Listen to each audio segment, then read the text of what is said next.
अस्सलाम वालेकुम, welcome to my channel mister math. उम्मीद है आप सब खैरियत से होंगे। तो आइए चलते हैं अपने क्वेश्चन की तरफ। For 150 men 40 days food is available. After 16 days 30 more men join। Now the remaining food will last for how many days. तो क्वेश्चन में बताया गया है कि 150 आदमी 40 दिन के लिए उनका खाना है और कहते हैं कि 16 दिन बाद 30 आदमी मज़ीद ज्वाइन करते हैं तो वो खाना कितने दिनों तक चलेगा, तो हमने ये बताना है। तो चलिए इस क्वेश्चन स्टार्ट करते हैं। यहाँ पर हमारे पास एक तो डेज, दो फील्ड हमारे पास यहाँ पे दी गई है। एक हमें दिया गया है डे और दूसरा दिया गया है हमें मैन। यहाँ पे 16 दिन के बाद 30 आदमी ज्वाइन करते हैं, यानी कि हमारे पास जो थे 40 दिन है ना, अगर 40 में से हम अगर 16 माइनस कर दें तो ये हमारे पास रहेगा 40 माइनस 16, तो यानी कि 24 डेज तक जो हैं वो 150 आदमी खाना खा लेते हैं। 16 दिन के बाद जब 30 आदमी ज्वाइन करते हैं तो हमने वो दिन बताने कितना दिन चलेंगे, यानी कि यहाँ पे हमारे पास आ जाएगा 24 दिन के लिए 150 आदमी है। 150 आदमी खा सकते हैं 24 दिन तक। उसके बाद हमें कहा गया कि 16 दिन के बाद कितने आदमी ज्वाइन होते हैं, 30 आदमी।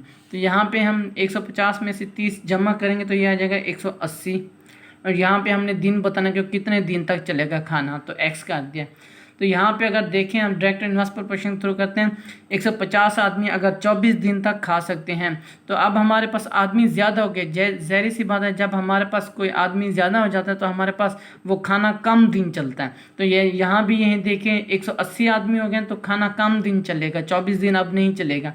तो ये हमारे पास है इन्वर्स। इन्वर्स में क्या होता है, एक तीर ऊपर होता है एक तीर नीचे होता है, आपकी मर्जी, किसी का भी ऊपर रखें किसी का भी नीचे रखें। तो यहाँ पे मैं क्या करूँगा, ये टेल वाली साइड ऊपर रखूँगा और हेड वाली नीचे, इसी तरह टेल वाली साइड ऊपर और हेड वाली नीचे।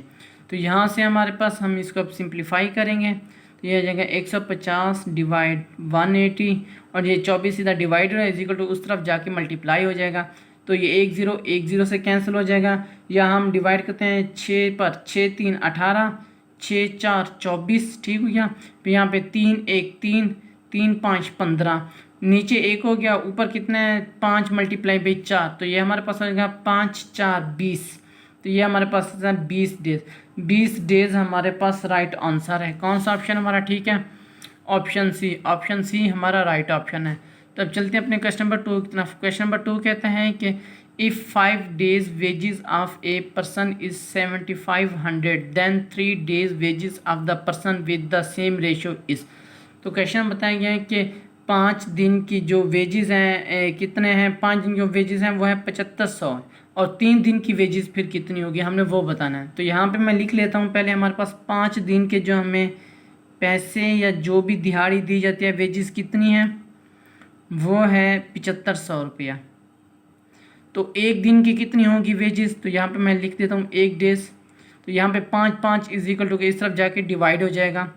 तो एक दिन की जो इसकी वेजेस होगी 7500 डिवाइड 5 हो जाएगा। तो इसको सिंप्लीफाई करें तो ये हो जाएगा 5 1 5, तो यहाँ 25 5 5 25, ये 2 0 1500, यानी कि एक दिन की जो वेजेस हो जाएगी वो हो जाएगी 1500। तो 3 दिन की कितनी होगी, अगर एक दिन की इतनी है तो 3 दिन के लिए 3 से मल्टीप्लाई कर दो। तो हमने निकालनी भी 3 डेज़ की थी, तो 3 डेज़ की वेजेस जो हो जाएगी वो हो जाएगी 1500 मल्टीप्लाई बाई 3। तो 15 को 3 से मल्टीप्लाई करें तो वो होता है 45 और ये 2 0, तो ये 4500 हमारा राइट ऑप्शन है। कौन सा ऑप्शन ठीक है, ऑप्शन ए हमारा राइट ऑप्शन है। ये मेरे इंस्टाग्राम की आईडी है Mr_Math153। अगर आपको कोई भी इश्यू पेश होता है मुझे इंस्टाग्राम पर मैसेज कर सकते हैं। थैंक यू, अल्लाह हाफिज़। मिलते हैं एक और नेक्स्ट क्वेश्चन की तरफ।